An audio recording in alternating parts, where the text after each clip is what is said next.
পদ্মার ভাঙনে তাদের জমি জায়গা বসত বাটি আজকে পদ্মা গর্ভে তলিয়ে যাচ্ছে। এদিকে সরকারের কোনো হেলদোল নাই। আমরা এসেছি সরকারকে এখানে এসে পৌঁছাচ্ছি, এখানকার মানুষের কথা শুনেছি, সেটা সরকারের কাছে পৌঁছাতে হবে, প্রথম কাজ আমার। কিন্তু আমি আপনাদেরকেও সজাগ করার জন্য গুটি কয়েক কথা বলে যাব। কদিন আগে যখন আপনাকে দূরের মানুষ শুনতে পাচ্ছেন তো ভাই, কদিন আগে নেপালে একটা অশান্তিকে কেন্দ্র করে ওখানকার যার ক্ষমতা ছিল তাকে ক্ষমতাচ্যুত করলো তো। ওই নেপাল আমাদের প্রতিবেশী রাষ্ট্র, প্রতিবেশী রাজ্য নয়, প্রতিবেশী একটা রাষ্ট্র।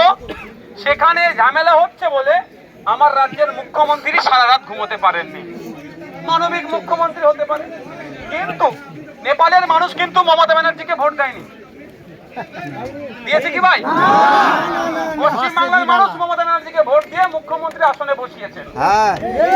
আমরা তারানগরের মানুষ রাত 12টার সময়, রাত 1টার সময়, রাত 11টার সময় ঘুমাচ্ছিল, তড়িঘড়ি করে উঠে তার বাড়ির কোলের বাচ্চাটাকে নিয়ে জায়গা বাসস্থানকে ছেড়ে আজকে স্কুলে প্রায় 2 মাস ধরে অবস্থান করছে। মুখ্যমন্ত্রী কিভাবে শান্তির ঘুম ঘুমাচ্ছে ভাই? গত বছর থেকেও ভাবাচ্ছেন আমাদেরকে।